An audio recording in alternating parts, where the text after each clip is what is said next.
అందరికీ నమస్తే. నేను మీ Suman, registered hydrogeologist, ground water department, Telangana state. నా ఫోన్ నెంబర్ 7659095430, అలాగే 9866752507.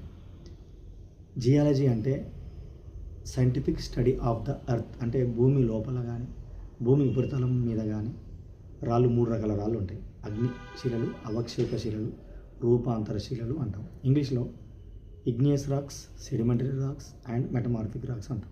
ఇగ్నియస్ రాక్స్ అంటే, ఇగ్నియస్ అంటే లాటిన్ వర్డ్.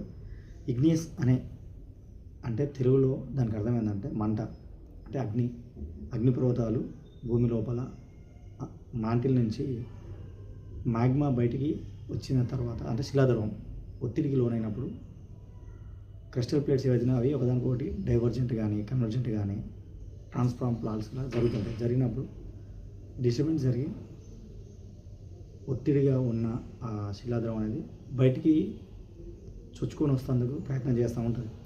ఆ చేస్తున్న క్రమంలో దాని శిలాద్రవాన్ని భూమి అంతర్భాగంలో ఉన్న మాంటిల్ లోపల ఉన్న క్రస్ట్ లోపల ఉన్న బిలో ద క్రస్ట్ లోపల ఉన్న ఏరియాలో, అస్టెనోస్పియర్ ఏరియాలో ఉంటుంది అది శిలాద్రవం.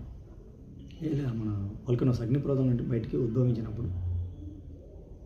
వచ్చినప్పుడు భూ వాతావరణంలోకి ప్రవేశించినప్పుడు దాన్ని మనం లావా అంటాం. దానిలో చాలా వేడితో కూడిన వాయువులు, ఎలిమెంట్స్ ఉంటాయి.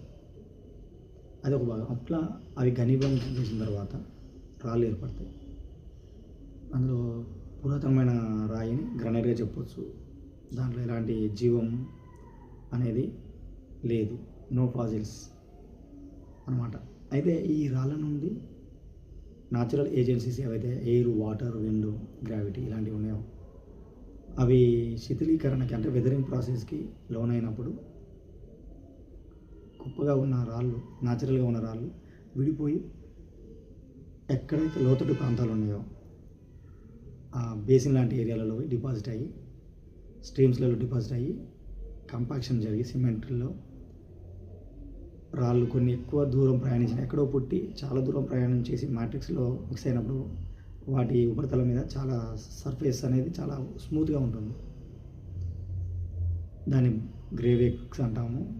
అయితే ఎక్కువగా షార్ప్నెస్, ఎక్కువగా ప్రాక్టీస్ చేయకుండా, ఎక్కువ దూరం ప్రయాణం చేయకుండా అవి రెండవ తరం రాళ్ళగా ఏర్పడుతుంది. వాటిని ఎక్కువగా వాటి మొనలు ఎట్లుంటాయంటే చాలా షార్ప్గా ఉంటాయి. వాటిని బ్రెక్సియా అంటాం. అయితే సెడిమెంటరీ రాక్స్, ఈ ఇగ్నియస్ రాక్స్ నుండి, సెడిమెంటరీ రాక్స్ నుండి temperature, pressure, chemical active fluids వలన మార్పులకు లోనయ్యి, అంటే పేరెంట్